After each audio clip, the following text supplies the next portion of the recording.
é tratar de um dos assuntos, talvez um dos mais dinâmicos da nossa disciplina, entendeu? Que é justamente sobre a questão do sistema eleitoral. E aí a gente gostaria de observar um pouquinho sobre alguns elementos e na prática mesmo, né? Como que processa uma eleição aqui no Brasil. E aquela parte assim que tem algum conteúdo que seria algo que demanda um entendimento um pouco mais específico para a gente, seria aquela eleição cuja qual os eleitos necessitam dos votos proporcionais, certo? Que é justamente a eleição para vereadores e a eleição para deputados, seja federais, sejam estaduais, certo? Porque as outras eleições que nós temos, a eleição que elege um prefeito, que elege um senador, que elege o governador, o presidente, são eleições majoritárias, né? Aí é fácil contar os votos. Então, simplesmente ver o número de votos válidos que foram apurados naquelas eleições, certo? E aí, a maioria desses votos válidos, né, elege o chefe do executivo, ou os três mais bem votados senadores daquele estado, entendeu? Então, esses são eleitos com uma contabilização dos votos majoritária, ou seja, maioria. A maioria dos votos elege esses sujeitos aí. Agora, os vereadores e os deputados estaduais e os deputados federais, eles precisam de uma contabilização desses votos, entendeu? Então, é muito comum a gente assistir aí, quando acontece dia de eleição, rapidinho você já tem quem é o prefeito, né? E aí demora para saber quem são os vereadores eleitos ali, né, naquele processo. Por quê? Porque enquanto não tem a contabilização total dos votos, para se estabelecer qual que é o quantitativo dos votos válidos, depois vai verificar os votos no partido, né? E aí vai verificar quantas vagas na Câmara cada partido tem direito conforme a eleição que ocorreu, certo? Então, ou seja, a gente já está começando já falando e definindo uma coisa um pouco prática para a gente aqui. Eu não sei qual que é o entendimento de vocês desse assunto, especificamente aí. Não é um assunto que a gente precisa de. Nós vamos fazer matematicamente aqui, né? Mas não é um assunto que você precisa dessa matemática toda, mas você precisa entender essa lógica de composição desse resultado, certo? Porque vai que cai numa prova de concurso, alguma questão em que você precisa de ter noção dessa organização, dessa contabilização desses votos aí, certo? Houve uma alteração de 2017 para cá. Porque até 2017, e não sei se vocês conseguiram verificar e perceber isso nessa última eleição para prefeito e vereadores que nós tivemos, né? Podia os vereadores concorrerem em uma coligação, certo? Então, por exemplo, nós temos em todas as câmaras do Brasil, no mínimo, 9 vereadores, né? Então, é um padrão no Brasil inteiro, 9 vagas. Aí, conforme o tamanho dos municípios no Brasil, aí isso vai subindo para 11, para 13, para 15, 17, 19, até mais de 40 vereadores, conforme o tamanho da cidade, a proporção ali. Então, o que acontece? Aqui em Porá, nós temos 11 vagas. Mas vamos pegar um município menorzinho, qualquer um da nossa região, 9 vagas. Então, cada chapa, cada chapa, na hora de protocolar ali, cadastrar a sua eleição, né, a sua candidatura à eleição, então, cada chapa tem direito de lançar ali nome de 150% das vagas, né? Então, tem 9 vagas, mais 50% disso, 4,5, né? Então, 5 até 14, 13, 14 nomes podem concorrer ali dentro da chapa, né? Então, como é que funciona isso aí? Como é que funcionava isso? Podia ser por coligação. Às vezes, suponha que o PT aqui da cidade não tenha 14 pessoas para concorrer. Entendeu? E podia juntar o PT com o PSDB, por exemplo, né? Aí pegaria alguns vereadores do PSDB, alguns vereadores do PT, e eles não concorriam como PT e PSDB, mas concorria como uma coligação PT-PSDB, por exemplo. Até aqui tá ficando claro? Ou tá ficando confuso ainda, gente? Vocês não sabem do que eu tô falando ainda? Tá tudo bem? Maurício, Wender, que tá me olhando aí? O que eu tô vendo, quer dizer? Então, agora, de 2017 para cá, teve uma emenda constitucional e essa emenda determinou que agora cada partido tem que lançar uma candidatura sozinho.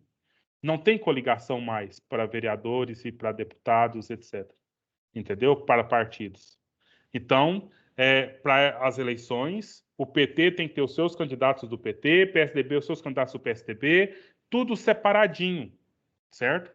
E aí, o que isso faz de diferença, professor? Daqui a pouquinho nós vamos fazer os cálculos, nós vamos olhar aqui a eleição que ocorreu numa das cidades pequenininhas vizinhas nossas aqui, de Moiporá, por exemplo, que lá teve uma situação bem interessante na questão da eleição, né? E a gente vai, então, contabilizar,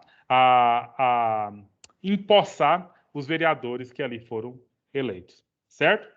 Então, esse é um primeiro item que eu gostaria de falar com vocês, que a pergunta problemática é: por que demora tanto apurar os votos dos vereadores numa eleição? Né? Percebe quem é o prefeito ali rapidinho e os vereadores demoram tanto. Então, assim, eu já comecei, já falei alguma coisa sobre isso. Alguém de vocês poderiam replicar essa resposta, esse problema que eu estou colocando para essa aula de hoje? Por que demora tanto a apuração da eleição dos vereadores? Bem como dos deputados estaduais, federais, etc. Mas vereadores, porque a última eleição que nós tivemos foi para prefeito e vereador, né? Então a gente pensa, por que demora tanto essa apuração dos votos dos vereadores?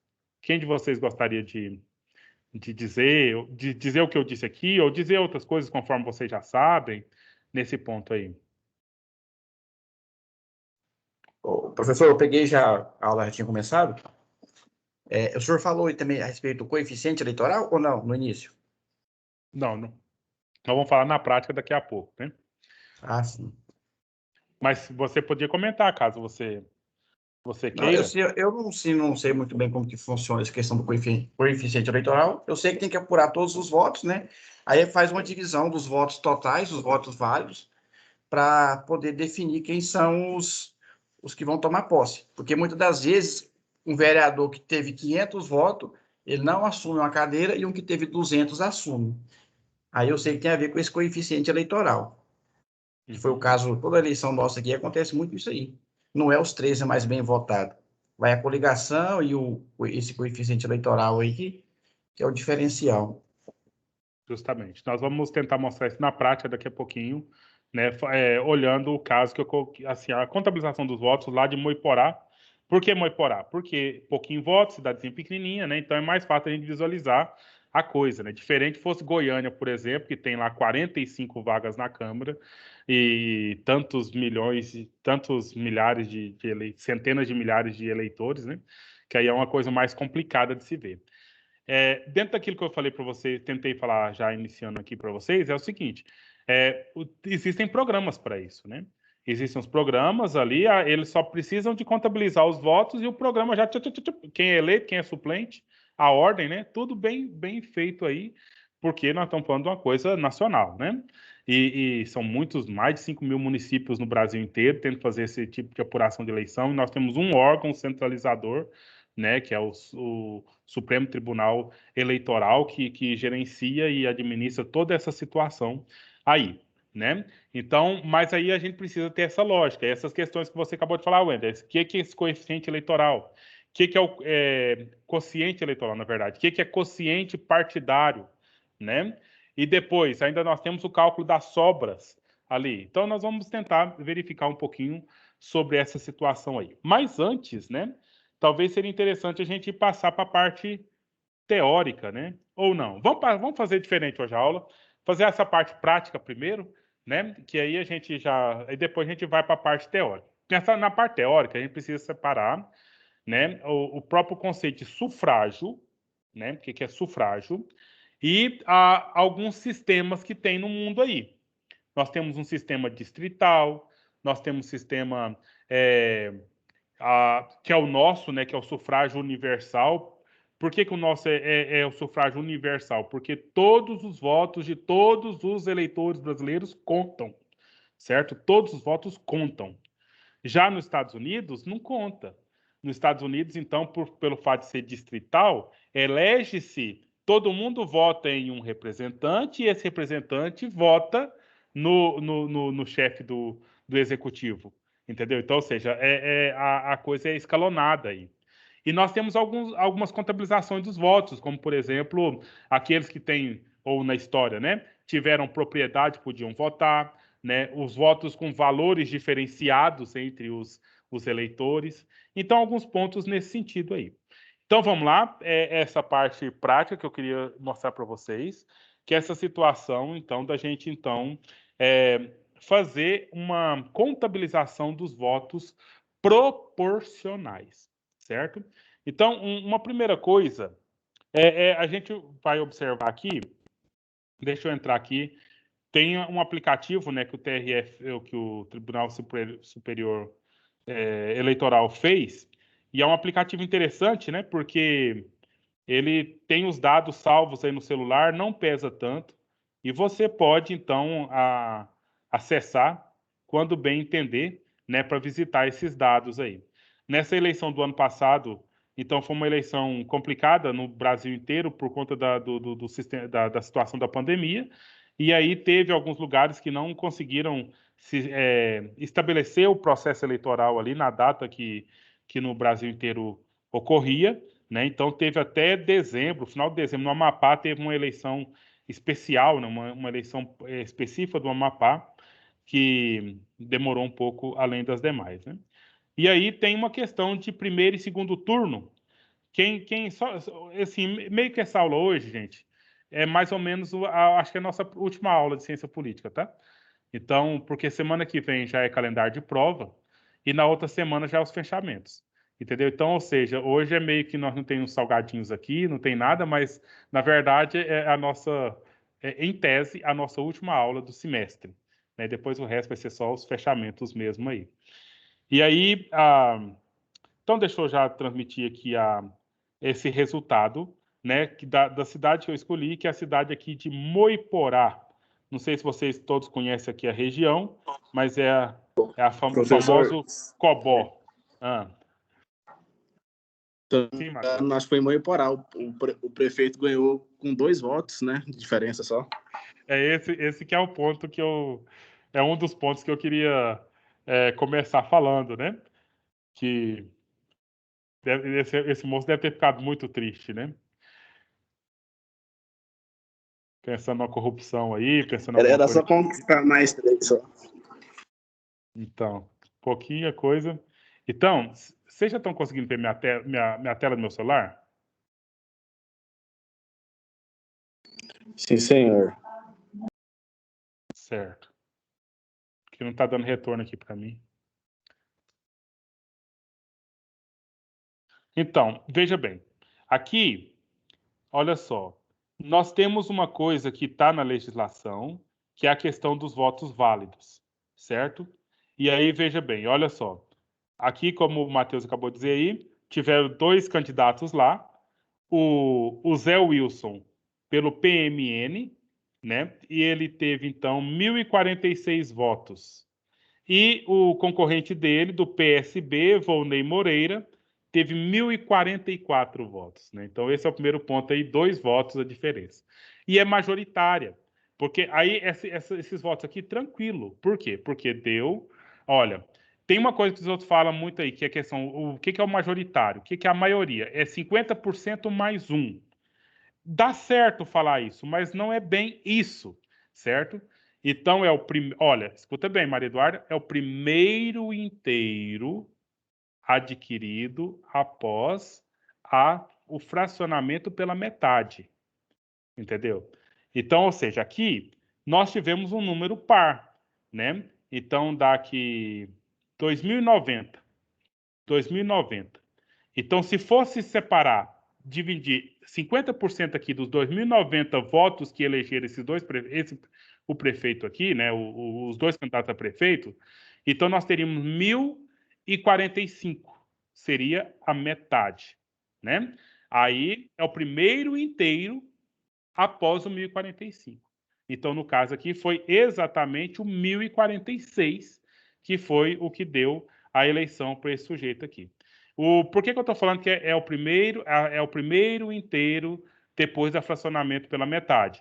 Porque se fosse, por exemplo, aqui 1.089 votos, aí teria 1,5 aí, teria uma dízima. Então, o majoritário necessário para eleger o sujeito aqui é o primeiro inteiro a partir desse fracionamento, certo? Então, esse é um primeiro ponto para ser visto aqui. Agora, é o seguinte, nós temos aqui a eleição dos vereadores, né? E aí é preciso desses dados, tá vendo? Olha, ao todo, foram apurados, né? Ao todo, aí nós temos 2.150 votos, né? Então, ou seja, teve 2.150 comparecimentos ali de registro de votos. Mas 14 deles foram brancos. A pessoa foi lá e votou no branco e confirmou. 85 são nulos. O que significa nulo? Nulo tem lá a teclinha do nulo, mas também é digitar qualquer um número que não é um dos números que está ali para ser como opção, né? O número errado, propriamente dito. Então, aqui no Brasil, desde muito tempo, votos brancos e votos nulos não valem nada. Simplesmente eles não são contabilizados, certo? Você já ouviu falar alguma vez na vida de vocês aí que alguém falou assim, é melhor todo mundo votar nulo, porque daí se tiver menos de 50% dos eleitores votando no candidato, ou seja, se a maioria for nulo, tem que cancelar a eleição. Já ouviu falar isso? Isso é uma fake news. Isso não funciona no Brasil, certo? Então, por exemplo, nós temos aí, por exemplo, aqui em Moiporá, 2.000 e tantos eleitores aqui, né? Se apenas um único eleitor fosse nas urnas e esse único eleitor votasse em um desses dois candidatos, a eleição é válida, aquele candidato que recebeu esse voto, ele vai ser eleito, certo? Então, ou seja, aquela história lá de votar, todo mundo votar nulo, vai anular a eleição, isso não existe. A eleição é feita com base nos votos válidos. E aqui, nesse caso, nós temos aqui, olha, 2.051 foram os votos válidos, né? Os votos válidos dessa eleição aqui. Certo? Então, estando claro esse primeiro ponto aqui. E aí nós temos aqui esses sujeitos que levaram esses votos. Né? Como o programa aqui da Justiça Eleitoral aqui já é muito bem feito, né? Então, por acaso, viu, Wender, nesse caso aqui, uma vez que não tem coligação, tá vendo? Ó, o primeiro aqui foi pelo PP, o segundo pelo PP, o outro pelo PP, pelo PP. Essa eleição aqui, gente, teve apenas 3 partidos, certo? No município inteiro, apenas 3 partidos lançaram candidatos a vereadores à eleição. Então, PP, PSB e PL, né? Só que o PL, nessa eleição, não teve votos suficientes para eleger nenhum vereador, certo? Aqui, ó, o PL, o mais bem votado do PL teve 60 votos, e aí não foi suficiente para assumir nenhuma cadeira. Então, no caso, nessa Câmara inteira, só tem vereadores do PP e do PSB, certo? Então, conforme os resultados que nós temos nessa eleição aqui. Agora, tendo observado esses pontos aqui, aquele ponto, Wender. Nesse caso aqui, pelo fato de ter poucos partidos, pelo fato de ter poucos partidos, a fala é só essa. Todos aqui foram eleitos conforme a hierarquia dos votos que receberam, entendeu? Então, se fosse um lugar que tivesse muito mais partidos, como foi o caso aqui de Iporá. Por exemplo, o Duílio Siqueira teve muitos votos, né?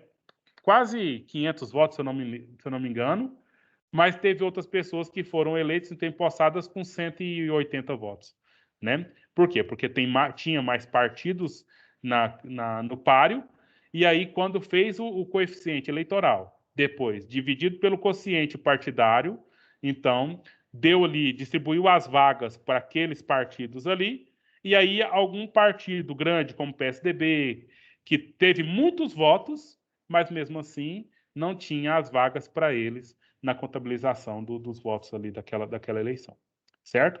Então, beleza. Aqui eu copiei todos esses votos aqui, certo? Desses candidatos todos aqui, para a gente fazer esses cálculos que nós precisamos fazer, que é do quociente eleitoral e do quociente partidário, certo? Então, eu vou agora passar aqui para o Excel, para a gente, então, verificar esse ponto. Então, vocês estão vendo aqui, olha só, número 1 até o número 30. Então, ou seja, foram 30 candidatos a vereadores nessa cidade, Moiporá, e aqui a hierarquia dos votos obtidos por esses partidos, certo? Então, eu vou fazer uma primeira classificação aqui. Uma primeira classificação que a gente precisa fazer aqui é o seguinte: vamos classificar pelos partidos, né? Então, de A a Z. Certo. Olha só. Aqui do PL, então vamos separar aqui os votos. PL. Quantos votos o PL teve? Teve esses votos aqui. 90 votos. Né? PL, 90 votos. Aqui é partido. Aí o PP teve 1.048 votos. PP, Professor, eu não sei se é só para mim, mas para mim apareceu a tabela do Excel. Eu acho que agora eu tô travado, porque eu não tô vendo o senhor adicionando isso aqui. Eu estou digitando. Eu tô vendo, professor. Então espera um pouquinho que carrega o Maria Eduarda. E o outro partido é o PSB, que teve 867 votos. PSB 867. Certo.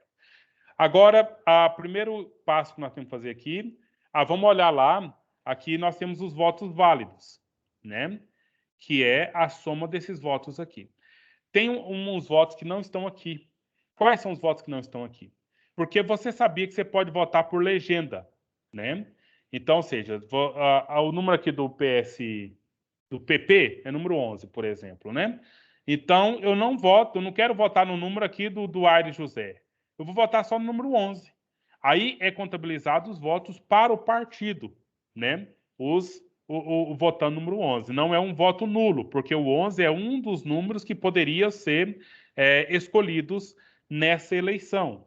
Então, é o chamado voto de legenda. Vai para o partido, mas não vai para nenhum candidato em específico esses votos, certo?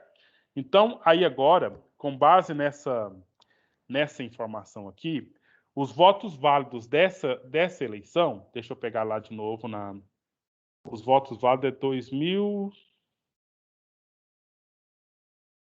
Deixa eu só voltar aqui para o dado.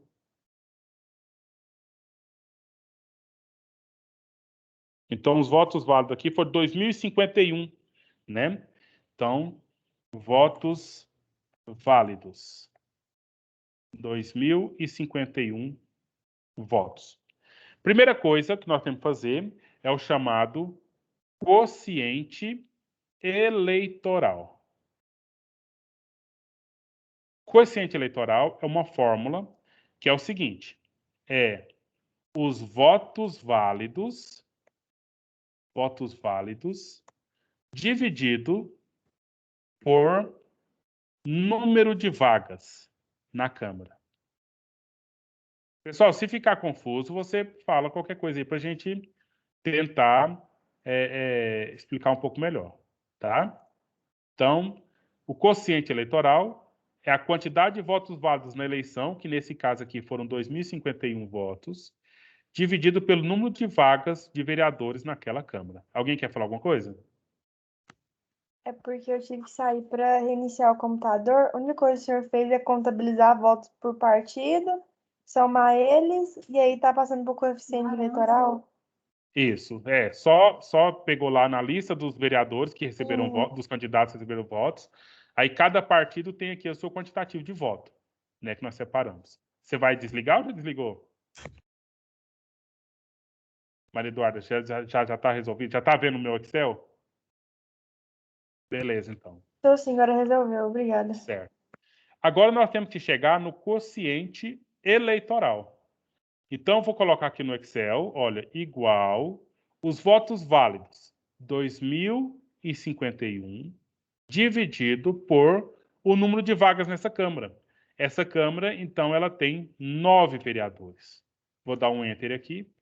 Eu vou desprezar essa dízima, certo? Então, meu quociente eleitoral é igual a 227. Ponto, né? Feito isso, nós precisamos agora do quociente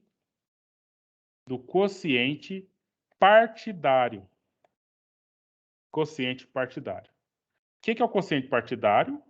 Então, é número de votos do partido,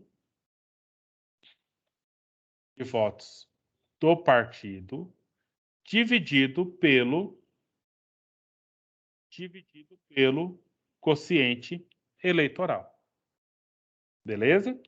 Aí eu tenho que fazer agora para cada partido. Então, vou colocar aqui para o PL. Então, vou pegar igual, número de votos do PL foram 90, dividido pelo quociente partidário, 227. Olha o número que chegamos aqui, 0,39648. Isso significa que esse partido não tem nenhuma vaga registrada na Câmara. Deu 0,3. Para ter uma vaga que seja, tinha que ter 1,0. Entendeu? 2,0, 3,0, 4,0 seria o número de vagas que esse partido podia ocupar. Então, ou seja, o PL participou das eleições, teve candidatos, 3 candidatos levaram votos, porém, nenhum deles vai ter a chance de ser vereador nesse pleito lá em Moiporá. Agora vamos olhar aqui para o PP. Vai ser igual, número de votos que o PP levou, 1.048, dividido pelo quociente eleitoral, que é 227. Enter. O que tem aqui? Olha, 4,6. A gente despreza a dízima, então o PP ele tem, a princípio, 4 vagas. 4 vagas na Câmara. Aí, como é que vai ser feito isso aqui? Vem aqui no PP, os vereadores do PP, na ordem dos mais bem votados entre eles. Olha, o Paulo Henrique, 136 votos, o Brênio com 132, o Aires José com 125 e o Regis do Inácio com 116. Então, se você for ver lá no resultado, esses são os 4 primeiros que foram empossados vereadores lá em Moiporá já. Só que ainda não terminamos. Vamos observar aqui do PSB. Quantos do PSB vão assumir aqui? Tem que fazer o cálculo, que é igual.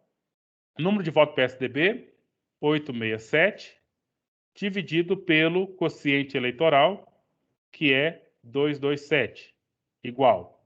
Então, o PSDB tem 3 vagas, certo? Isso que essa é a dízima, 3 vagas. Agora, terminamos aqui a empossamento dos vereadores?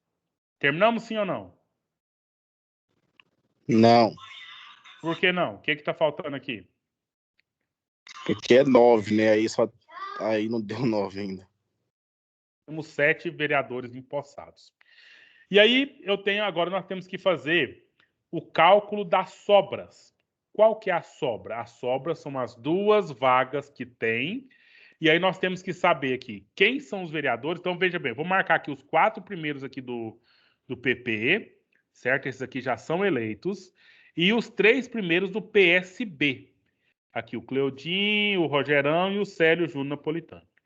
Então, esses 7 aqui já são vereadores, né? Já são vereadores eleitos. Agora nós temos que descobrir aqui, olha, entre o PP, quantos vão assumir as 2 vagas e do PSB, quantos vão assumir as 2 vagas que sobram. Agora, então, é o cálculo das sobras. Para a gente chegar no cálculo das sobras, nós vamos fazer um cálculo de uma coisa chamada média. Essa média é o seguinte, é igual votos do partido, votos válidos do partido, dividido pelo número de vagas do partido, de vagas que o partido já ganhou, número de vagas do partido, olha aqui, mais 1. Esse mais 1 é da fórmula, certo? E aí, agora, a primeira das que nós temos que fazer uma por uma. Tem 2 vagas, então nós vamos fazer um cálculo para uma vaga, depois o cálculo para a segunda vaga. Então, qual que é o partido que vai levar a próxima vaga? O partido que tiver a média maior. Então, vamos fazer o cálculo sobre cada um deles. Vamos começar, o PL está fora, porque ele não pegou nenhum, né? Então, vamos pegar o PP aqui. Eu tenho que pegar os votos do PP, vou pôr aqui igual, os votos do PP, que é 1.048, dividido por quantos vereadores o PP já fez? Me responde, por favor, gente. Quantos vereadores o PP já fez? 4. Então, eu vou pôr aqui 4 mais o 1 da fórmula, que fica, então, 5. Aí, a média é 209,6. Agora, vamos olhar a média do PSB.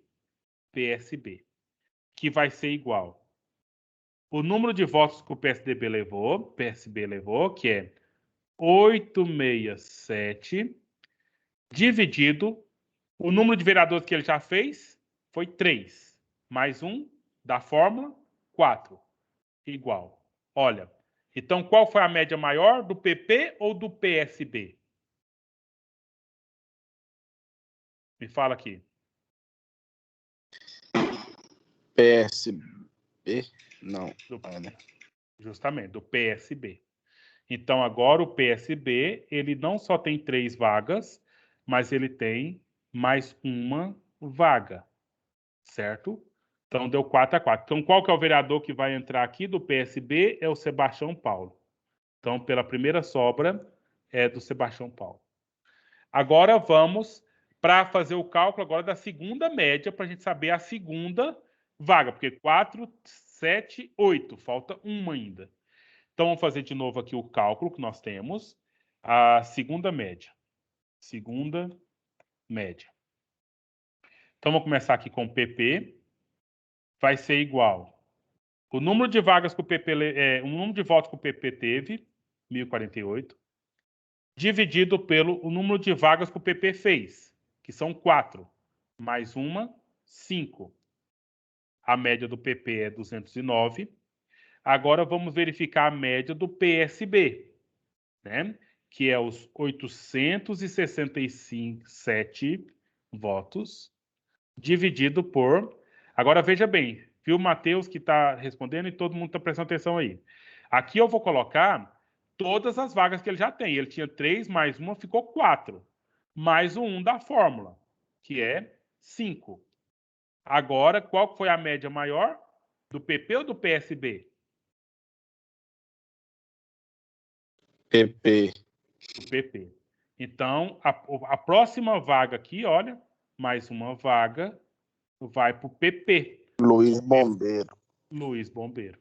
Né? Aí, na ordem de classificação, vai aparecer o Luiz Bombeiro antes do Sebastião Paulo, tá vendo? Porque o Sebastião Paulo tem 105 votos e o Luiz Bombeiro tem 106 votos, certo? Então, aqui nós temos os 9 vereadores empossados na Câmara de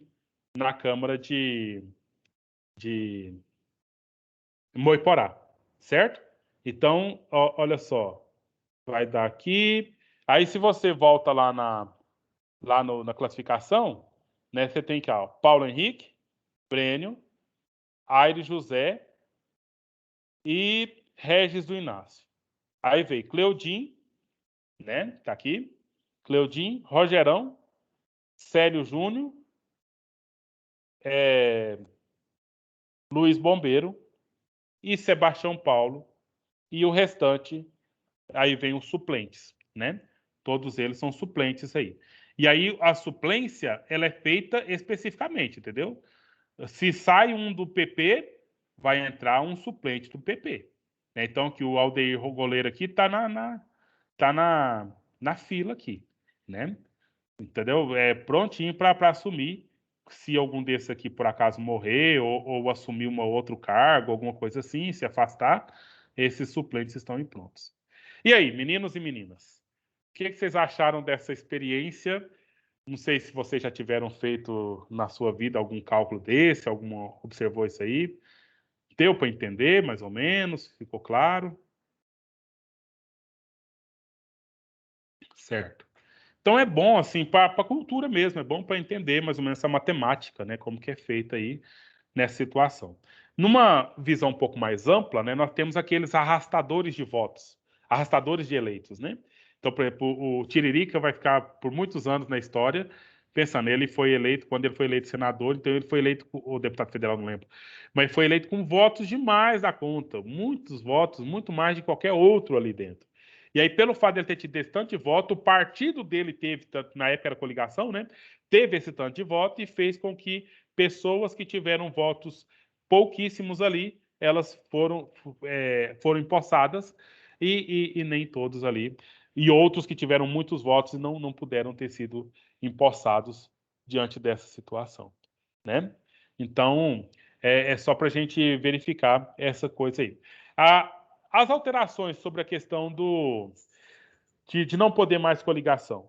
Eu não vou fazer nenhum tipo de avaliação aqui no sentido de positivo ou negativo, ou seja lá o que for. Mas, por aquela questão da participação do fundo eleitoral para financiamento das campanhas, foi um item que, na minha opinião, é um pouco mais interessante, uma vez que a coisa vai ser bem mais direcionada, né, e muito mais até controlada, né, dentro da questão aí do fundo que se tem para financiar eleições, certo? Agora, só existe isso que nós acabamos de mostrar aqui agora, gente, porque existe partido político, né? Existem esses grupos organizados, pessoas jurídicas, né? Então, está dentro da estrutura de Estado que nós vivenciamos, e nessa estrutura nós temos, então, esses representantes nossos, né? Esses grupos constituídos com estatuto, sabe, com regimento, com toda uma organização que está aí para fazer a nossa representatividade, né? Dentro do processo todo aí. E aí eu coloquei para vocês no blog aí, que seria até uma das atividades de dinâmica nossa aqui, mas eu penso que a gente não vai realizar. Mas é para que você pudesse dar uma olhadinha lá no STF, no cadastro dos partidos políticos que nós temos, certo?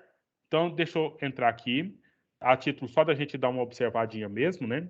Então, a nossa aula 10 hoje. Aqui embaixo, olha. Entrar no site do Tribunal Superior Eleitoral, né? Ver a lista de partidos políticos do Brasil. Antes de nada, vamos fazer uma enquete aqui, rapidinho aqui. Quantos partidos você acha que tem aqui no Brasil? Quantos partidos políticos? Uns 15. Uns 15? Então, quem acha que é mais de 50? Eu acho. Eu acho também, tem muito. Então, tá mais ou menos no meio aí. Nós temos 33, né? 33 partidos políticos cadastrados, né? Que estão funcionando aqui no Brasil. Mas já tem pedidos protocolados para chegar a mais de 60. Né? Então, já parece que chega a 61 que já tem o pedido protocolado ali para que, então, seja aprovado, né, essa representatividade desses partidos aí. Então, Professor, Sim. essa questão de aumentar o número de partidos aí é só para poder facilitar o político que já está em mandato ou que vai entrar para poder ser eleito com menos votos, né? Que é o que acontece aí. O cara sai de um partido grande e vai para um pequeno, porque ele precisa de menos votos por causa dos conscientes aí. E ele já é conhecido, né? Ele já é conhecido, né? Ele já ter algum mandato, aí os votos que ele já tem ali, Aí o cara, estabelece. no primeiro mandato, o cara tira 1.000 votos, aí no segundo ele tira 200 e vai eleito. Justamente. E aí é o problema assim, desses partidos maiores, como, por exemplo, o PT, como o PSDB, o MDB, né, que são partidos que tem muita gente, né? Muita gente mesmo, e aí, para um sujeito ser eleito num desses partidos, ele tem que ter voto a revés, né? Muito voto mesmo. O professor, foi o que aconteceu aqui no Iporá, né? A vereadora Elza Pedra mesmo tirou mais de 400 votos, não foi eleita, e o Rony com 200 e pouco foi eleito. Uhum. Eu citei o Duílio Siqueira também, né? Que teve a questão lá da contabilização dos votos dele, mas o número de votos, né? Ele ficou, acho que ele teve mais votos que a Elza Pedra ainda, né? E aconteceu isso que você acabou de dizer, nessa questão da representatividade desses partidos, né? E o PT, os que elegeu, foi na faixa de uns 200 e tanto, né? Quase 300 votos aí para eleger os vereadores. Então, meninos, olha só. Aqui você tem uma sigla e tem mais ou menos aqui, depois de um processo que aconteceu aqui no Brasil chamado redemocratização, certo? Esse processo da redemocratização foi logo depois da ditadura militar, né? Então, dentro da ditadura militar, foram reduzidos a apenas 2 partidos no Brasil, a Arena e o MDB, né? Aí, depois que terminou a ditadura militar no Brasil, teve todo esse processo de redemocratização. Depois terminou, não. Quando foi terminando, né, já foi, então, tendo as aberturas. Até porque precisava fazer uma eleição para presidente, né? Para quando acabasse, de fato, a ditadura, precisava de uma eleição para presidente, naquela em que foi candidato Paulo Maluf e o Tancredo Neves, né? Então, todos eles já com partidos renovados, né? Novos partidos aí. E aí você vai verificar aqui o cadastro desses partidos, olha só, 1981 MDB. Existia o MDB dentro da ditadura e passou a existir o MDB depois da ditadura. Depois da ditadura ele não chamava MDB, ele chamava PMDB, né? E aí, agora há pouco tempo, teve uma reformulação na nomenclatura desses partidos. Eles revisaram uma série de questões aí para questão da própria marca do partido, a própria demonstração da ideologia do partido. Então, houve aí alteração no nome de vários desses partidos. E aqui, nesse link que eu coloquei para vocês têm a chance de olhar um por um, caso vocês queiram. Alguns deles mantêm o nome de origem quando foi cadastrado, alguns deles alteraram os seus nomes. Por exemplo, o MDB, né? Então foi Partido da Mobilização Democrática Brasileira, e aí voltou então para o nome Movimento Democrático Brasileiro. O PTB de 81, o PDT lá do Paulo Maluf, do Brizola, de 81, o PT, né, Partido dos Trabalhadores, de 82, o DEM, que antigamente era o PFL, Partido da Frente Liberal, aí agora se tornou Democratas, certo? Há alguns mais assim tradicionais, como PCdoB, PSB, PSDB. Esse PSDB, por exemplo, ele era um que durante a ditadura militar era o Arena, né? E aí houve, então, um procedimento da redemocratização, que eu acabei de já dizer, e aí apareceu esse novo partido cadastrado, né? Partido Social, da Social-Democracia Brasileira, né? E tantos outros aí, ó, PMN, Cidadania, Podemos, e assim, né? Todos esses partidos. Esses republicanos, por exemplo, ó, de 2005, né? Mas nós temos um partido republicano aqui no Brasil lá de 1930, né? Que é do partido que era a favor do movimento democrático brasileiro, da questão da República, do estabelecimento da República no Brasil, contra os tradicionais monarquistas que aqui tínhamos, né? Enfim, ó, o Patriota de 2012. Então, são partidos bem recentes, olha, como o Novo do Amoedo, né, candidato a presidente de 2015, entendeu? Então, recentíssimo. E o último partido aqui que foi aprovado foi a Unidade Popular, UP. Não sei, eu nem conhecia esse partido. Olha o número dele, 80, né? 80. Vamos, como é o novo, né, o último que foi cadastrado, vamos ver o que eles têm aqui. Olha, a pessoa aqui, o presidente nacional, Leonardo Péricles Vieira Roque, então tem sede lá em Brasília, né? E aqui, olha, ele só tem um estatuto até hoje, né, que ainda está em vigência. Vamos ver o que eles, como que ele se apresenta. Aqui você tem as pessoas que o representam, né?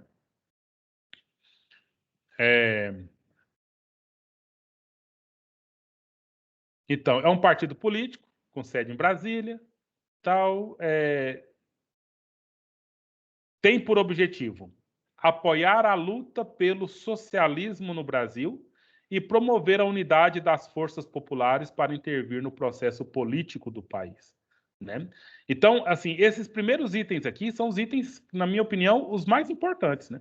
Porque o partido ele precisa se estabelecer e ele precisa ser coerente. Então, na medida que ali ele se apresenta para os seus eleitores, para ser representante desses eleitores, ele precisa ter claro ali um estatuto, claro ali uma ideologia, claro uma missão, claro uma visão, esses pontos todos que se estabelece. E aqui nós temos, ó, socialismo bem descrito, bem definido, né? E o que eles defendem? Defendem, olha só, controle social da economia para atender às necessidades da população. O John Locke concorda com isso, Maria Eduarda? Claro que não, né? Pois o John Locke é liberal e aqui ele é socialista, certo? Até um ponto, eu estava dando aula no 9º ano esses dias, né? E era sobre a Revolução Russa, o avante socialista, etc. Aí um aluno meu lá, eu tenho um aluno que ele é extremamente liberal, né? Capitalista até o rasto, mas ele é muito político. Ele é daquele que dá conta, assim, no discurso, né? Agradar todo mundo, tal, né? Aí, no final das contas, ele falou assim, professor, até que tem umas coisas aí que dá para a gente aproveitar. E eu falei, olha, Bruno, vamos fazer o seguinte, nós não estamos aqui para decidir um encaminhamento, nem tomar uma posição. É saber que existe socialismo, existe capitalismo e tem diferença, né? Só isso. Agora, se você for um jovem político, né, se você for caminhar na linha da política, aí você tem que saber, ou você é capitalista ou você é socialista. Os dois não tem jeito, né? No sentido assim de que tem que ter uma representação e essa representação tem que ser clara. E aí esses partidos políticos, todos eles têm nos seus estatutos, você pode abrir um por um daquela lista que eu mostrei para vocês aqui, vocês podem olhar e vamos ler, pode ver lá um por um qual que é a ideologia e verificar até se eles tiveram alteração da ideologia, alteração aí nas propostas, alteração nos posicionamentos, né? Que são importantes também da gente analisar e verificar. Certo?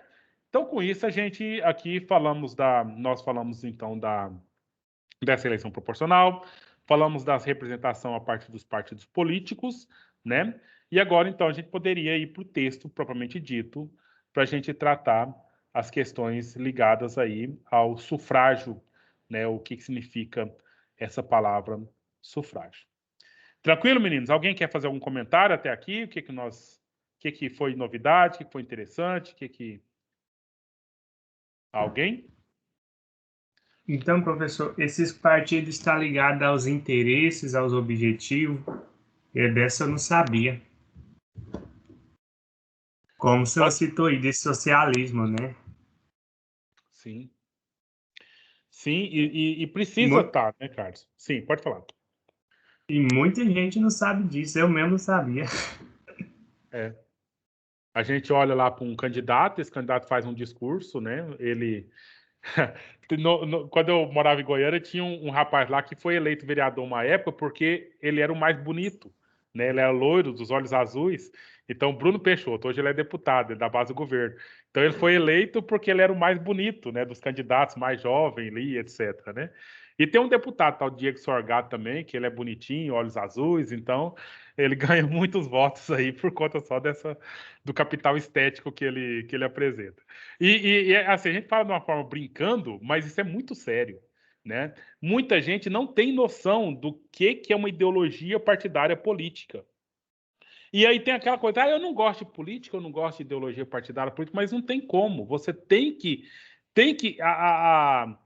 o governo, a nossa administração, a nossa gestão pública, ela é totalmente baseada nisso, né? Ela é baseada nisso, a partir do processo da representatividade.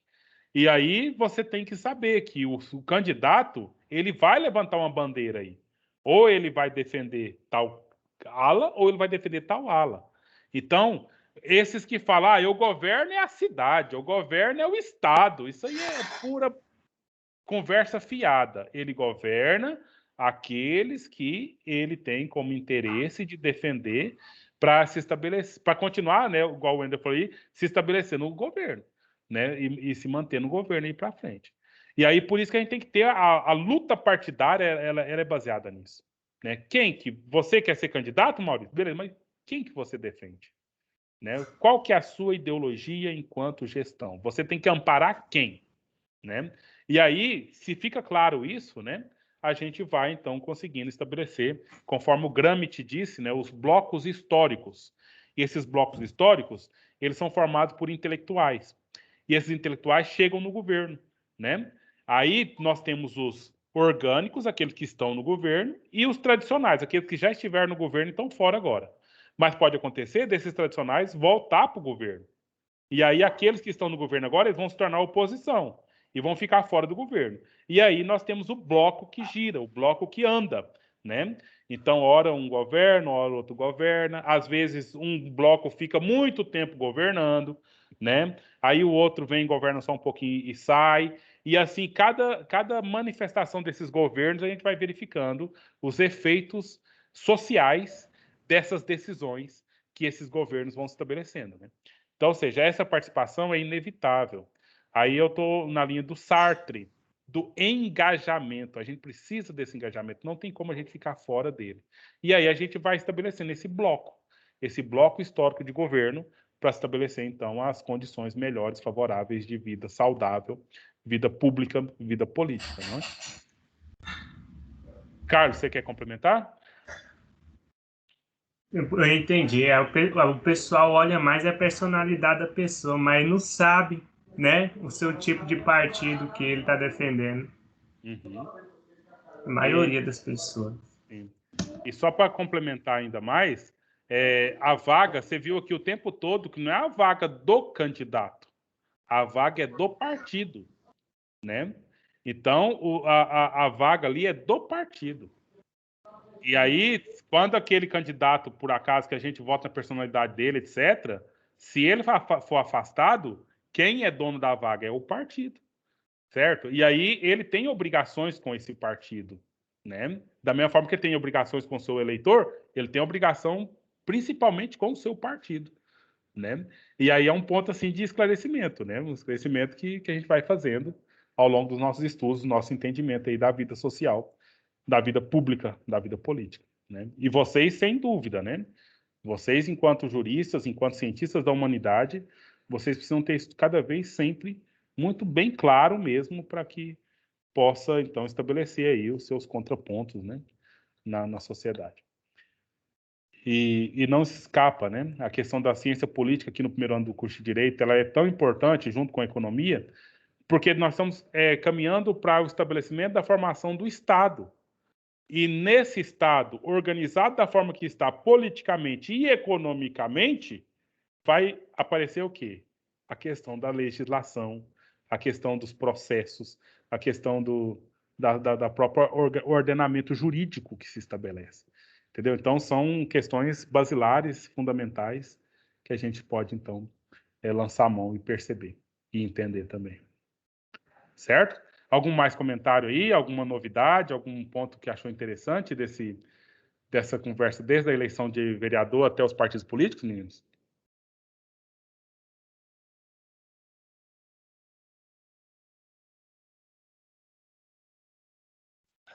Sim, professor.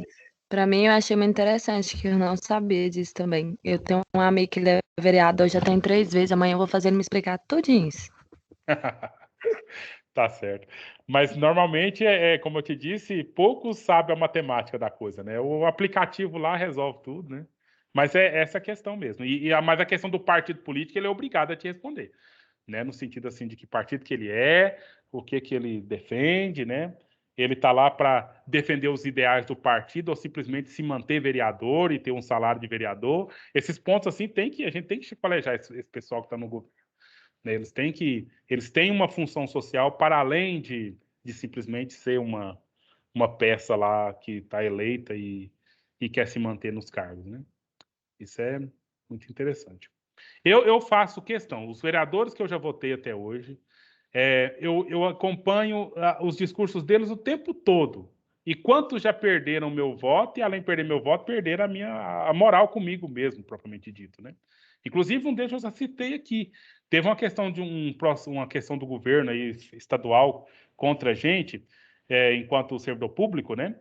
E aí, numa reunião, e essa pessoa era de igreja, né? Que eu tinha um contato com ele da igreja, e numa audiência pública na Câmara aqui de Iporá, isso em 2010, se eu não me engano, 2011, por aí. E aí ele não quis assinar o ato de repúdio contra o governo porque ele era do partido do governo, né? E aí eu não sabia que ele não tinha assinado, né? E falou, aqui dos vereadores de Iporá, tantos assinaram, tantos não assinaram. Eu falei, quem não assinou? Ah, o fulano de tal, tá ali. Aí eu, em público, falei, olha, eu esperava de você uma outra atitude, né? Isso por toda uma trajetória. Você chegou aonde você está, trazendo um discurso lá na igreja de evangelho, de participação política, de tal, tal, tal, tal, tal, tal. E assim, ele ficou muito sem graça comigo. Até hoje é sem graça comigo, né? Por quê? Porque, por acaso, com a relação que eu tinha com ele, me dava condições para apontar o dedo na cara dele e dizer, olha, você está sendo incoerente dentro daquilo que nós temos como formação, né? Mas, assim, são pouquíssimos que têm a cara de... Ou melhor, a maioria tem a cara de pau de não estar nem aí, né, com esses discursos, não está nem aí com essas promessas, não está nem aí com esses compromissos, né? Mas aqueles que ainda têm, né, a gente tem que cobrar, a gente tem que fazer com que eles sejam, de fato, representantes e governem para todos nós, né? Para todos nós, principalmente os mais pobres. Essa eu acho que é a coisa que precisa ser, né? Porque os ricos, eles têm outras formas de eles conseguir a vida. Os pobres, o que eles têm? Né? Se não o público. Né? Serviço público de qualidade, gratuito, né? Essa coisa toda aí. Mas, enfim. Então, vamos para o texto? Para a gente, então, dar... Professor, Sim? você falando essa questão aí do voto, aqui em Amorinópolis aconteceu quase a mesma coisa quando foi empossado esse ano, porque aí foi decidir quem era o presidente da Câmara, né? Uhum. Aí a votação é depois que os vereadores estão no posto. Aí teve um vereador que não quis manifestar o seu voto alto, se ele concordava ou não com o presidente que estava sendo escolhido. Aí a gente fica pensando, ele não pôde falar o voto dele, e será ele vai servir para quê então? Porque nem o voto dele ele quis expor. Abstenção, né? Então, é isso, né? Então, se for uma decisão, de certa forma, simples, né? Ele não quis votar, imagina as decisões que, de fato, precisaria que ele votasse e votasse certo. Aí, essa coisa, isso não pode ficar simplesmente abafado, né? Nas oportunidades, a gente tem que de fato manifestar e isso é fazer política, né? E fazer política é muito mais do que ir lá se candidatar, ser eleito, mas é fazer as articulações políticas que são necessárias, que isso chama-se governança. Porque tem muita gente que ganha a eleição, mas não governa, porque não tem essas articulações políticas necessárias, né, dentro do processo democrático que a gente tem aqui. Isso é só na democracia, tá, Wender? Porque se fosse no absolutismo, se fosse na monarquia, não tinha nada disso, né?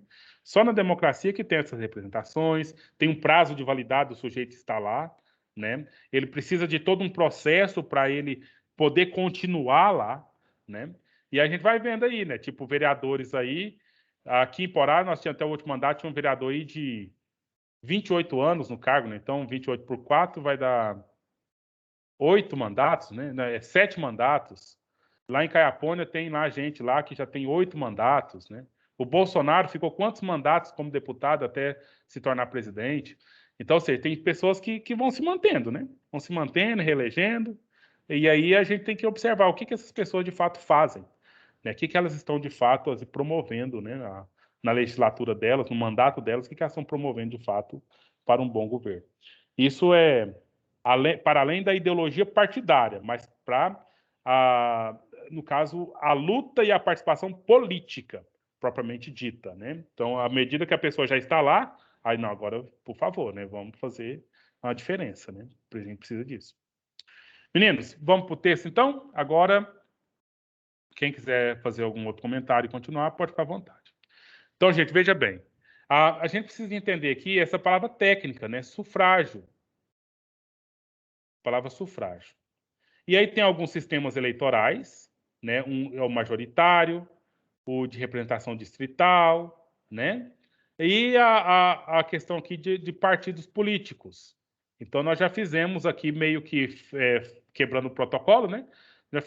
Já analisamos esse texto a partir desses pontos todos aqui. Então, vamos começar pelo começo, que é essa questão aqui de definir, né, a questão do sufrágio. E é uma questão muito importante, né? E aí, o que acontece? Você precisa observar nesse princípio da antiguidade da questão do sufrágio, certo? Antigamente, as tribos eram lideradas por chefes.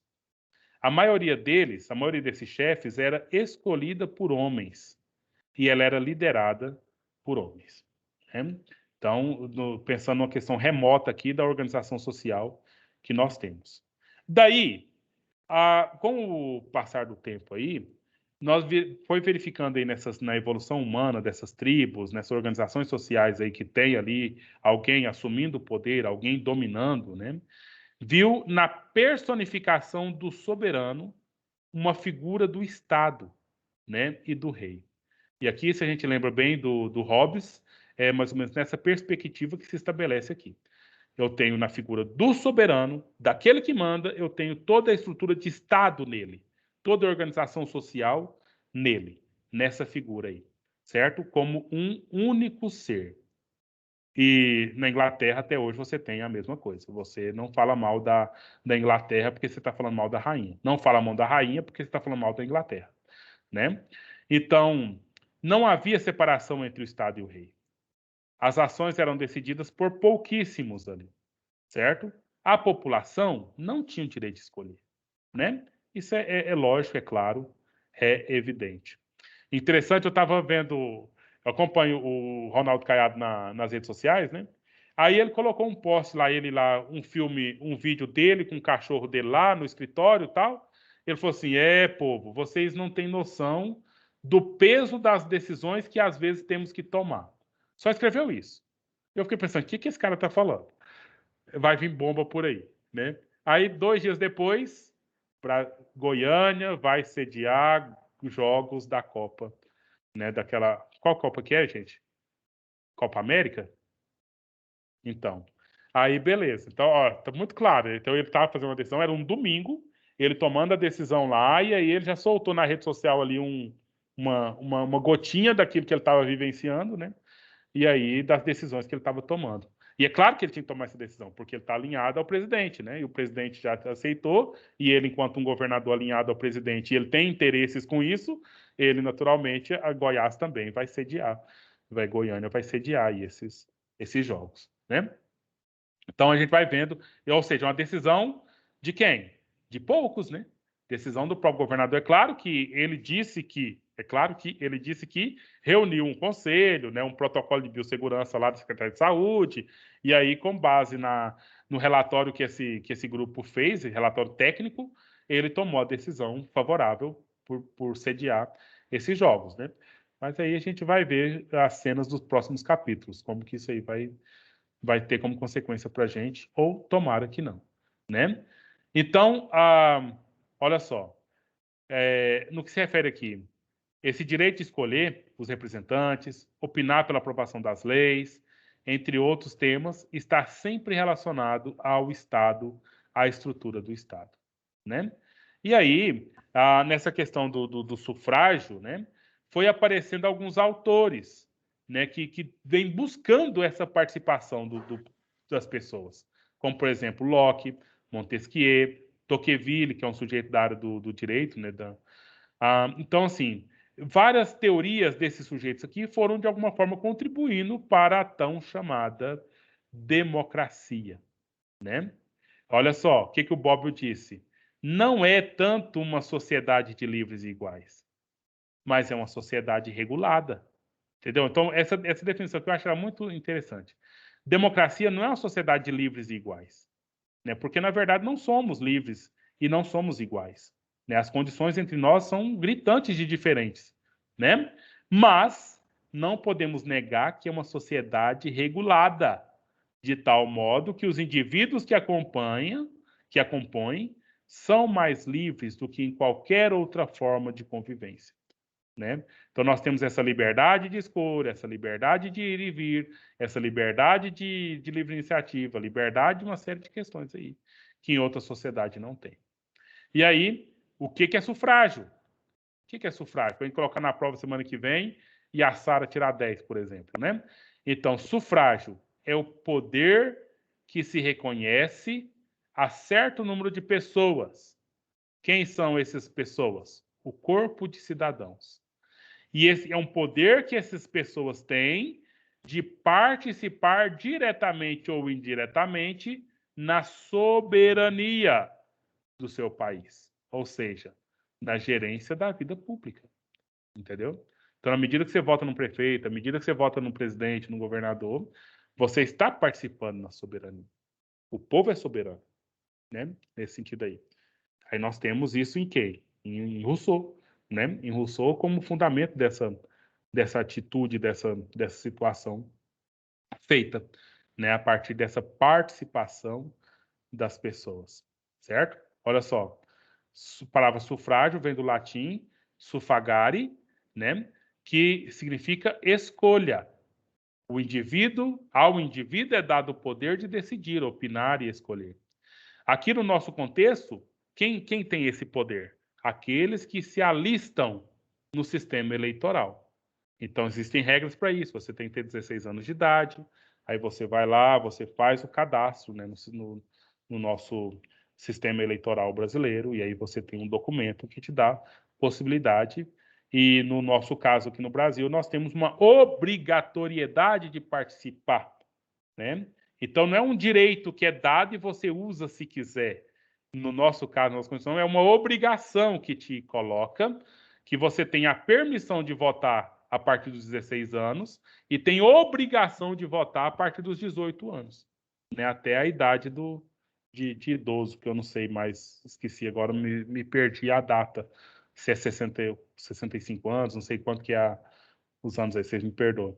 Entendeu? Então, aí, o sufrágio, né, essa possibilidade de você alistar no sistema eleitoral, essa participação a partir do voto que você tem aqui, no exercício democrático, é claro, né, te permite participar da política, né? Você pode votar, você pode ser votado, né?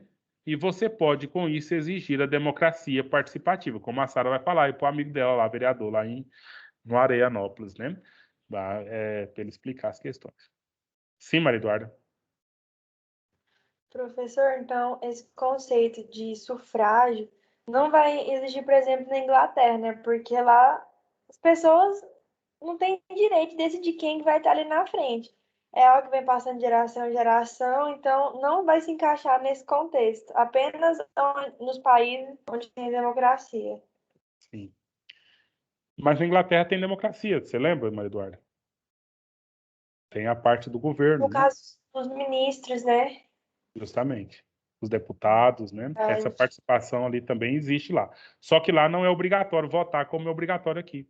Bem como não é obrigatório votar nos Estados Unidos. Você pode perceber, quando tem eleição nossa aqui, nós temos um monte de propaganda, é o quê? Os candidatos se apresentando. Lá não. Vote, vá às urnas, vote, exerça a democracia. As propagandas deles lá é nesse sentido assim de que o povo participe do sistema eleitoral, uma vez que não é obrigatório por ali, né? Então essas diferenças no mundo todo aí dessa participação, justamente. Aí, olha só, é democrático, né? Então, ou seja, aí só frisando e repetindo, né? Até em monarquias constitucionais, nós temos democracia, né? É uma garantia pública concedida a determinadas pessoas, por exemplo, que no Brasil, menos de 16 anos você não vai votar, né? Então, ou seja, só essas pessoas maiores de 16 anos. Não é ato exclusivo e único do Estado, né? Mas ele é participativo popular. Não é exclusivo, né? Mas é participativo popular. E é um exercício democrático no Estado de Direito, né? Reconhece o seu direito nessa sua participação aí. Então, aqui nós definimos a questão do sufrágio. E vamos separar aqui alguns tipos de sufrágio. O universal é esse que o voto conta, né, para todo mundo. Olha, alcança uma totalidade, coletividade dos cidadãos. Mas nós temos alguns sufrágios que são que têm restrições, como o censitário, o capacitário e o social, né? Então, lembra lá das provinhas aí, a gente pode só embaralhar isso aqui, ó, para colocar você para falar se é verdadeiro ou falso. Então, o que é o censitário? O poder delimitado a determinadas classes. Aqueles, por exemplo, que possuem riqueza. Então, ou seja, só vai poder votar quem tem caminhonete. Só vai poder votar quem tem fazenda, né? Quem usa chapéu. Agora, tem o sufrágio capacitário, né? O grau de instrução, por exemplo. Só vai votar quem tem nível superior. Né? Só vai votar quem tem mestrado. E assim por diante. E o sufrágio social, que aí tem a ver com questão de raça, gênero, né? Aí é um pouco mais assim, tem outros elementos que podem ser observados aqui. Né? Por exemplo, não pode votar se for mulher, por exemplo. Né? Como ocorreu aqui no Brasil por muitos e muitos tempos. Né? Aqui nós tínhamos basicamente esse sufrágio censitário, né? No qual, no social, somente homens podiam votar acima de 21 anos de idade. E depois, então, pôde outras pessoas votarem aí. Parece que eu vi o doutor Elias que colocou no Facebook que a primeira mulher aqui no Iporá a ter título de eleitor e votar foi a mulher do Israel de Amorim, né, a dona Olga. Foi a primeira mulher iporaense a registrar-se enquanto eleitora aqui no Brasil. Foi no contexto do Getúlio Vargas, né, que foi justamente naquela época lá que houve a alteração na legislação para que as mulheres pudessem votar aqui no Brasil. Né? E ela foi votar, isso lá em 1935, tá? E ela foi votar, na verdade, em 1950. Você vê o que é o processo de alteração aí da legislação e o acesso às pessoas mais simples do interior a essas mudanças na legislação. Então, aí, beleza. Aqui tem alguns itens do nosso Código Eleitoral, né? Que vai dizer aqui da questão do princípio da democracia que tem no Brasil, tal. Depois a gente não precisa de olhar ponto aqui, olha. Não pode ser eleitor aqui no Brasil, tá vendo? Os analfabetos, os que não saibam exprimir-se na língua nacional, os que não sabem falar português, os que estejam privados temporariamente ou definitivamente dos direitos políticos, né? Só tá aí os presos, né? Se ele, conforme a pena, né? Conforme o crime, conforme a situação ali, eles não vão poder votar. Eles não podem participar desse processo aí, né? E aí tem aqui, por exemplo, que os militares sempre foi um tema e está em todas as constituições que nós já tivemos até hoje, né? Por conta da questão que lá na monarquia os militares não podiam se manifestar, não podiam participar de processos eleitorais, né? Era proibido. E depois que passou a ser república, era um dos itens que os militares reivindicavam, tanto poder votar quanto poder ser votado. Mas tem algumas situações específicas de alguns militares que eles não têm esse direito de participação, não.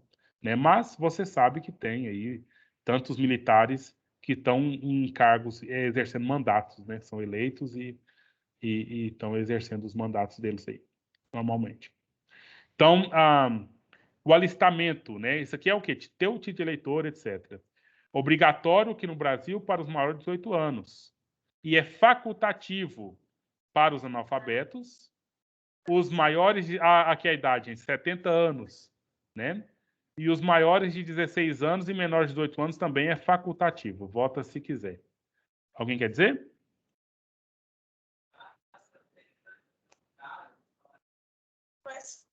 Não, eu acordei 8 horas. Então, agora, não pode se alistar, não pode ser ter eleitor aqui no Brasil, estrangeiros, né? E durante o período do serviço militar obrigatório, os que são aí conscritos no serviço militar obrigatório, servindo ali aquele período que ele é determinado por lei, né? Mas, assim, temos os estrangeiros que têm cidadania, né?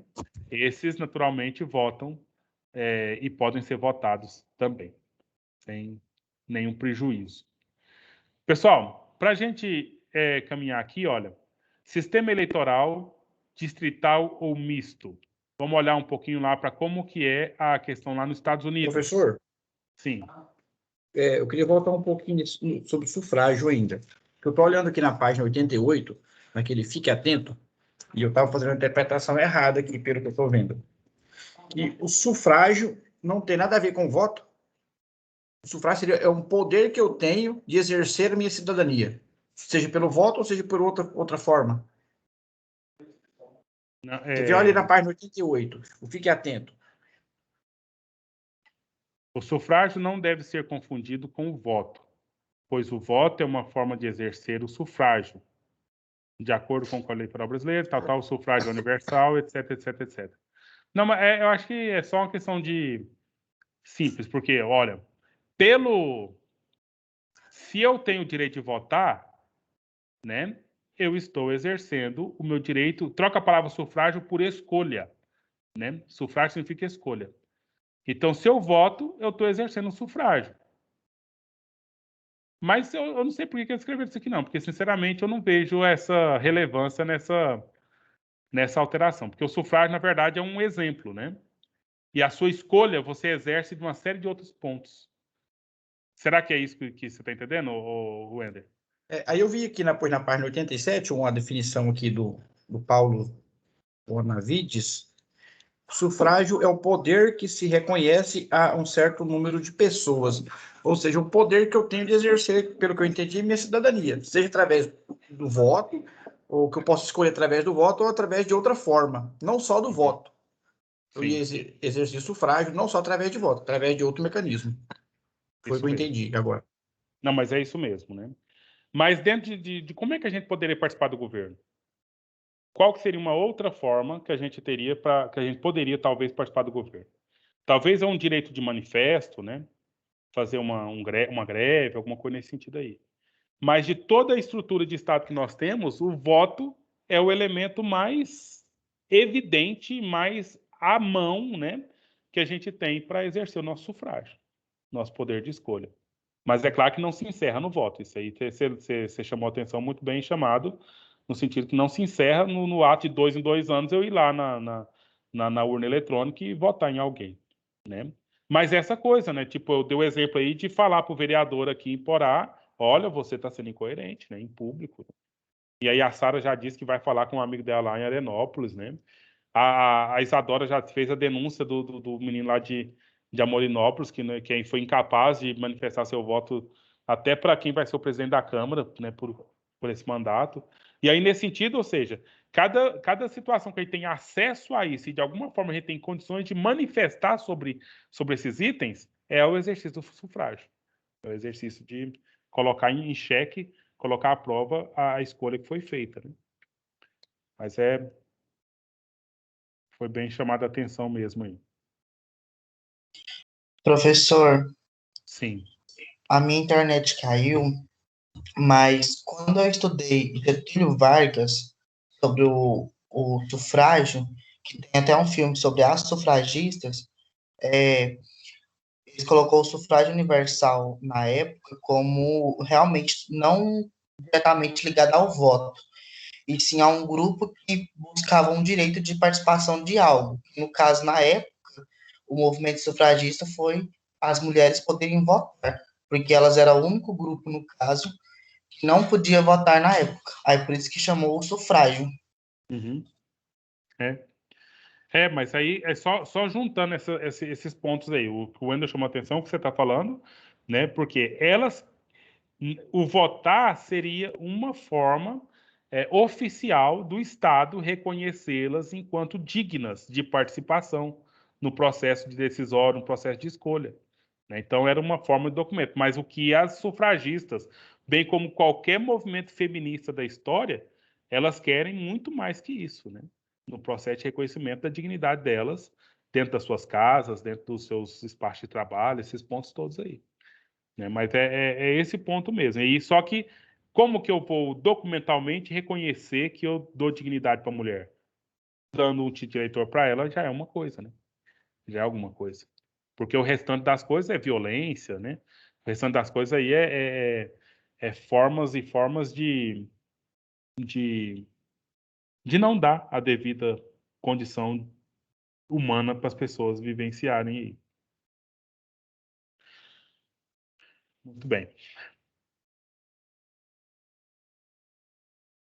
Vamos para os sistemas?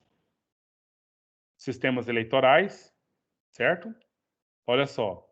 Então, o que acontece? Para a gente, então, estabelecer o processo eleitoral em determinados locais onde ocorrem eleições, etc., existe toda uma engenharia, toda uma estrutura que é baseada como se estabelece o poder estatal de alternância aí do governo.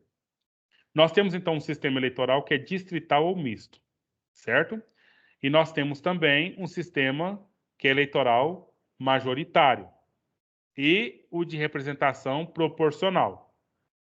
Esses dois primeiros aqui, então, diz respeito à busca pelo chefe de Estado.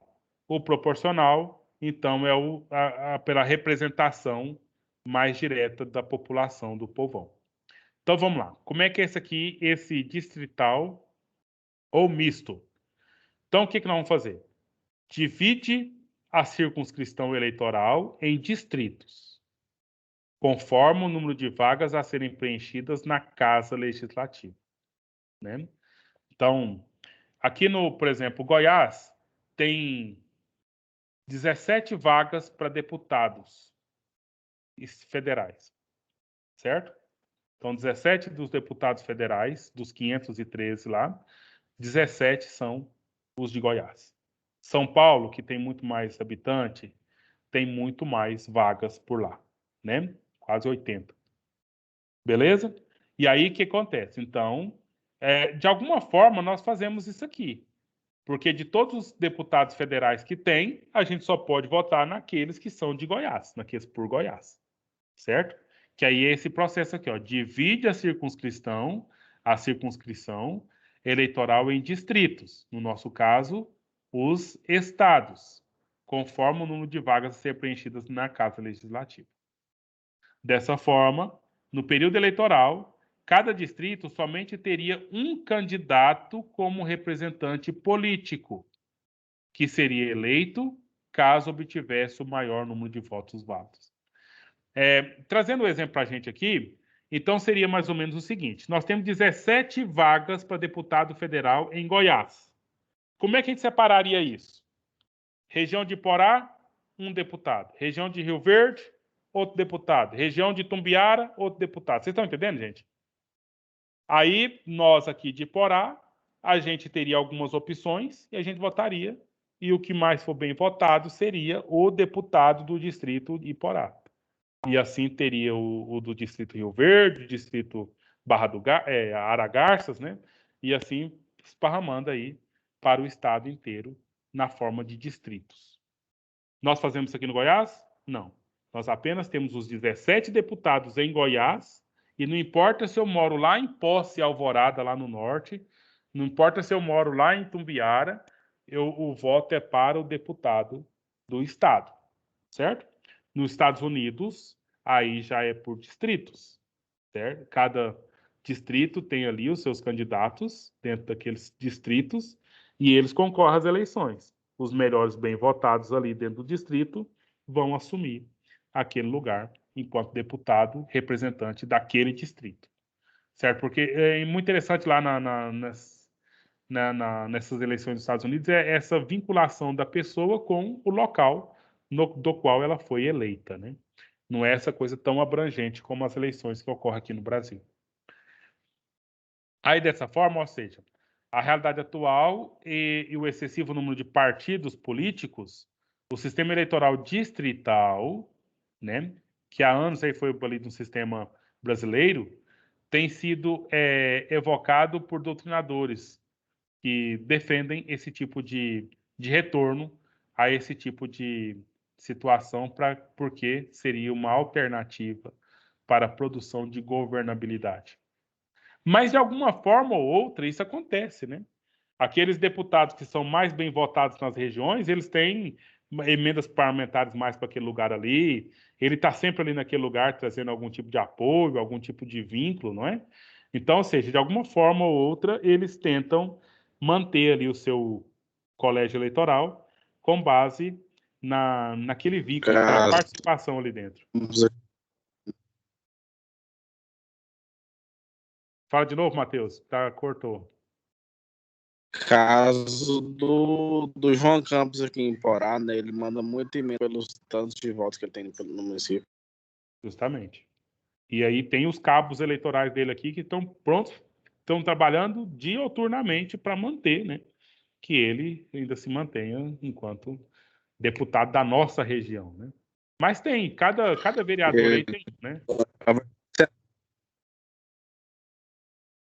Eita, Matheus, você falou e não deu para entender. Não, só falei assim, que agora ele vai para Senado. Então, vamos ver, né? Vamos ver a contabilização desses votos aí. Porque os senadores, a gente falou que é a maioria. Vocês estão ligados nesse ponto aí, né, gente?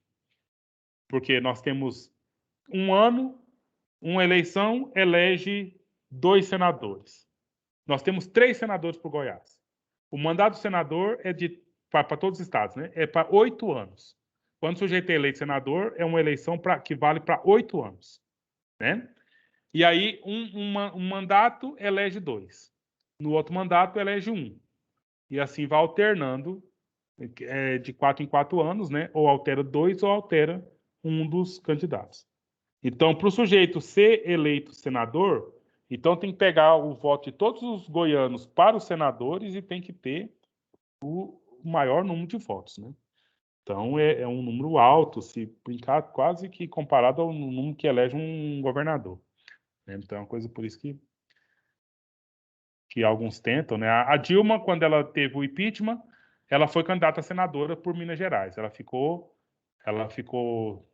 naquela época elegia 2, ela ficou em 4º lugar, né? Até que teve muito voto, mas não foi suficiente para isso, por Minas Gerais. Pessoal, então aqui, só em linhas gerais mesmo, para entender esse processo, a questão aqui do voto do sistema eleitoral distrital, ficou claro? Esse exemplo que a gente deu aqui teria um candidato e um deputado para cada distrito dentro do estado de Goiás, por exemplo. A gente separaria o estado de Goiás, né, e teria aí algum deputado para cada região. E aí votaríamos especificamente para aquele deputado daquela região ali. Tá tranquilo? O sistema majoritário, propriamente dito, olha aqui. Então, olha, considerado eleito aqueles candidatos que tiverem maior número dos votos válidos. Ou seja, na contagem dos votos, não serão considerados os votos nulos, não serão considerados os brancos. Aí o candidato que tiver um número de votos que supere, né, os votos do seu concorrente, aí nós temos um sistema majoritário, né, de eleição de uma maioria aí. Essa maioria temos 2 aqui. Então, veja bem. Temos as eleições, por exemplo, para presidentes, para governadores e prefeitos. Tem a possibilidade aí de um segundo turno. Quando é que ocorre o segundo turno? Quando nós temos lugares que têm mais de 200 mil eleitores aqui no Brasil, né? Aí tem várias opções e aí reduz no primeiro turno apenas para 2 opções para acontecer o segundo turno. E aí, os votos do primeiro turno pode até acabar a eleição no primeiro turno, quando há uma maioria absoluta, ou seja, contabiliza-se todos os votos, né, válidos e um dos candidatos tem mais que 50% dos votos. E aí, quando isso acontece, no primeiro turno já resolve a eleição. A questão é que ocorre segundo turno, normalmente porque são muitos candidatos, fragmenta esses votos demais e nenhum deles tem mais que 50% dos votos, né? O Bolsonaro, quando na última eleição, na eleição dele, ele dizia que ele ia ser eleito no primeiro turno com 60% dos votos. Aí, quando não chegou nesse dado, aí não, foi fraude, né? Na verdade, eu tinha que ter ganhado no primeiro turno com 60% dos votos. Foi o caso que aconteceu com o Caiado aqui, né? Já ganhou lá no primeiro turno, já resolveu a eleição com mais de 50% dos votos. Então, essa maioria absoluta pode acontecer e não acontecer o segundo turno, quando acontece que um dos candidatos, dos vários candidatos que normalmente tem, ele já de fato supera, já tem ali a contabilização da maioria dos votos, né? Agora, quando isso não ocorre, aí faz o segundo turno, que aí no segundo turno, com só 2 candidatos, não tem jeito. Um vai ser a maioria mesmo, não tem como. Agora, quando tem vários candidatos, talvez não dá para definir qual que é a maioria entre eles ali, porque os votos foram fragmentados, né? Tipo, 30% para cada um, então não tem maioria. Se tem 3 candidatos, por exemplo. Né? Tá tranquilo também, meninos? Eu acho que para mim isso aqui é uma coisa que já é absurdamente clara para vocês. Agora vocês têm que me falar se está claro mesmo ou se não. Nesse majoritário aí, os votos de legenda é computado o candidato ou não? É lógico que é, né? Sim. Viajei aqui. Porque é diretamente, né? Aí não tem legenda, né? É direto, é o voto dele mesmo. A legenda só tem sentido para os proporcionais, né? O deputado, o vereador, etc. Mas, por exemplo, se eu votar lá... Eu fazia muito isso. Antigamente, eu não... Teve uma época na minha vida que eu não queria votar muito para vereador e deputado, né? Eu escolhi o presidente e o governador. Aí põe lá só a dezena mesmo, né? E pronto. Agora, o sistema proporcional foi aquele que nós elegemos aqui, nós empossamos os vereadores, né? Então, vamos só ler mesmo para fixar, né? Então, a contagem dos votos válidos se dá pelo cálculo do número de votos recebidos pelos partidos políticos, por meio do quociente eleitoral, que é o número contabilizado de votos válidos dividido pelo número de vagas no poder, na Câmara, por exemplo. Assim, quanto mais votos receber um partido político, maior a possibilidade terá de ser representado pela sua legenda partidária. Esse sistema aqui é na Câmara dos Vereadores e nas Assembleias Legislativas. Né? Então, ou seja, nós fizemos na prática, e aí não sei se sobrou dúvida, se sobrou vocês falam, né, desse sistema proporcional da eleição. E aí você tem aqui, olha, por exemplo, qualquer um de nós aqui, se quiser candidatar a presidente, a gente pode, gente? O que vocês acham da resposta a essa pergunta? Não, acho que não. O que te impediria de candidatar, Aísa? Teria que passar por um processo. Eu esqueci o nome do evento, mas existe um evento em que... esqueci. Você está falando da convenção? A convenção, isso. Da convenção partidária. Ser filiado a algum partido, depois teria convenção para decidir, né? Porque na convenção é decidido por uma... como se fosse uma coordenação lá que decide. Justamente. O candidato que possivelmente seria mais forte. Então, não é só eu querer ser candidata. Eu acho, né? Então, tem todo esse processo, mas você ainda tem um outro problema que te impede a se candidatar ou até tentar passar pela convenção. O que vocês acham? Qual que é o problema da Aísa? Que ela não poderia ser candidata a presidente.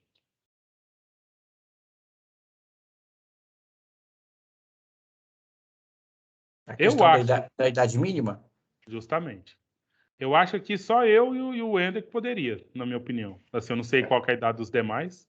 Acho que vai a partir dos 35 anos, parece, para o presidente. 35 anos. Entendeu? Aí tem toda essa questão que ela falou mesmo. Tem que estar afiliado ao partido. Aí dentro do partido ele tem as suas convenções. Essas convenções começam no município, no estado, na região e federal, nacional, né? E nessas convenções se estabelece ali quais são os candidatos que vão concorrer às eleições em todos os sentidos, né? Mas isso é especificamente a questão das chapas majoritárias, que é essas chapas de chefe, né? Agora, vereador, deputado, aí pode cadastrar as candidaturas sem problema, que não muda nada, né? Mas só para quem vai concorrer para ser governador, presidente, prefeito, né? Precisa das convenções aí. E aí o processo ocorre, né? Normalmente aí. Só que para ser presidente da República, para ser presidente do Senado, presidente da Câmara dos Deputados Federais, presidente assim, membro do STF, tem que ter 35 anos. Porque são todos aqueles que estão na linha sucessória para ser presidente. São 5 na linha sucessória. Né? Vocês viram uma notícia de um professor lá de Trindade que colocou no carro dele lá uma faixa lá, fora Bolsonaro, genocida, e aí ele foi preso. Um policial militar prendeu, levou ele para a Polícia Civil e tal. Vocês viram essa situação semana passada? No dia daquele manifesto? Então, Eu vi. e aí o policial militar fez a leitura porque ele citou a Lei de Segurança Nacional, né, de que era proibido, não podia fazer calúnia contra o presidente da República, o presidente do Senado, o presidente tal. Aí, assim, o policial militar, ele leu gaguejando, a gente não tinha muita noção do que ele estava lendo, né? E essas coisas acontecem também, né? Mas, enfim, por que essas pessoas estão lá na lista? Porque são todas as pessoas que estão na linha sucessória para ser presidente, né? Então, ou seja, tem um presidente, tem um vice. No impedimento desses, presidente da Câmara. No impedimento desse, presidente do Senado. No impedimento desse, presidente do STF. Entendeu? Então tem essa linha sucessória que já está estabelecida, e aí tudo que é regra para o presidente é regra para todos esses outros da lista. Entendeu? Porque como eles podem ser, então eles têm que estar dentro do perfil já. E aí o que o lá tem direito, esses outros também têm direitos, né? Eles são preservados nesse sentido aí. Né? Então, só dada da organização do nosso Estado, das pessoas que assumem esses cargos que são do Executivo. Certo? Então, senhores e senhoras, eu acho que a gente já podia... Aqui, tá vendo? Aí, só finalizando, né? Nós já vimos a questão do partido político. Nós temos aqui, em 1945, nós temos uma bipartidarização que teve na Constituição de 46 aqui do Getúlio Vargas. Nós temos a questão do voto feminino. Então, ou seja, são vários elementos, várias situações aqui dessa questão da participação política brasileira que a gente pode estar lendo, estudando, entendendo na história do Brasil. Aí chega na ditadura militar, nós temos uma supressão de partidos que retornam na redemocratização a partir de 1980.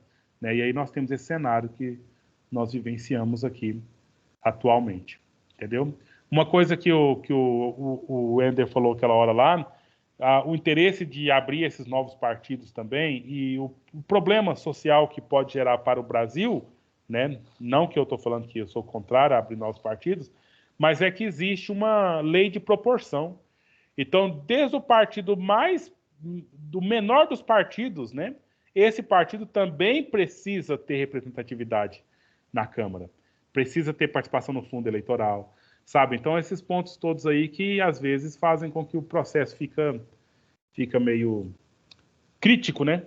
Principalmente as pessoas dos maiores partidos criticam demais as pessoas dos menores partidos, dada essa situação aí, da necessidade do número mínimo de votos para poder ser eleito, da própria questão de morder o fundo eleitoral, né? Porque aí é meio que não é tão proporcional assim, divide o valor e pronto.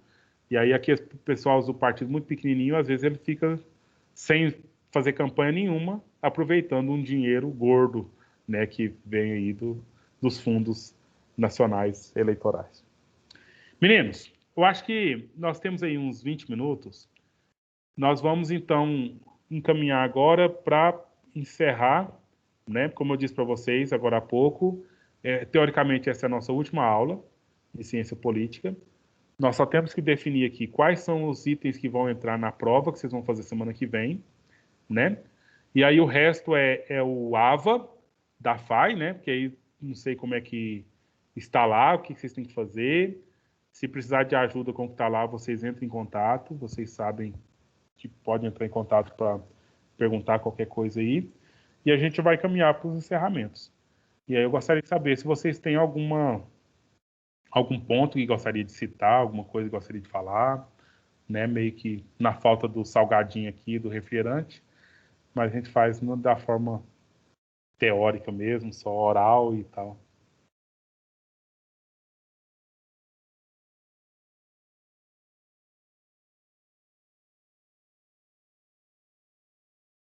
Vamos definir como material da prova a aula 9, que é formas de Estado e de governo, monarquia, república, aquela questão lá. E essa questão das eleições, sistemas eleitorais, sufrágio. Combinado? A Repete pra prova mim. vai ser do mesmo modelo da última? Isso é uma coisa que tem tudo para ser, mas eu não garanto, né? Porque eu ainda vou elaborar. Aí vai vir, conforme o santo disser na hora, a gente faz a prova. Professor, Mas assim, aquela atividade lá do AVA, tem até dia 26 para poder concluir ela? olha, eu não sei te dizer com certeza, não. Eu tinha ouvido falar que era 16, agora eu não sei o que tá lá para vocês, não. Mas eu acho que 26 é muito longe, porque tem N3. Se caso precisar de fazer N3, ela é no dia 29, né? 29 e 30. Então capaz que dá tempo, mas eu não sei não. O AVA vai fechar, não é eu que administro o AVA, tá? Ele vai fechar na data que foi dito para vocês aí, eu não sei como. E eu só vou lá pegar as notas, né? Pegar quem fez, quem não fez, corrigir o desafio e pronto. Professor, e aquela atividade que está no blog? O resumo é para que dia? Uai, o resumo não é de ciência política, não, é? Acho que é de economia. Não, que o senhor mandou no blog de hoje. Não, era para. Nós acabamos fazendo aqui mesmo. Era olhar a lista dos partidos políticos, né? Não é? Sim, era isso mesmo. Aí não tem nada para fazer além disso, não. Olha, Professor, só repete para mim a matéria da prova. Aula 9 e 10.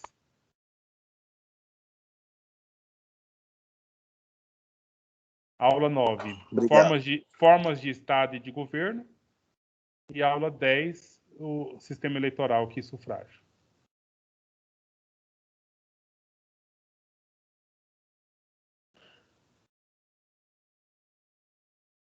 Então tá bom, então, meninos e meninas. Aí na próxima aula, agora aquela pergunta que você fez, Maurício, o formato é aquele mesmo. Vai entrar lá no dia da aula, lá em trabalhos no Teams e realizar a prova por lá. Agora o formato da prova que eu ainda vou elaborar ainda. Certo? Então até amanhã para quem é de economia. E aí boa semana para todos. Até semana que vem.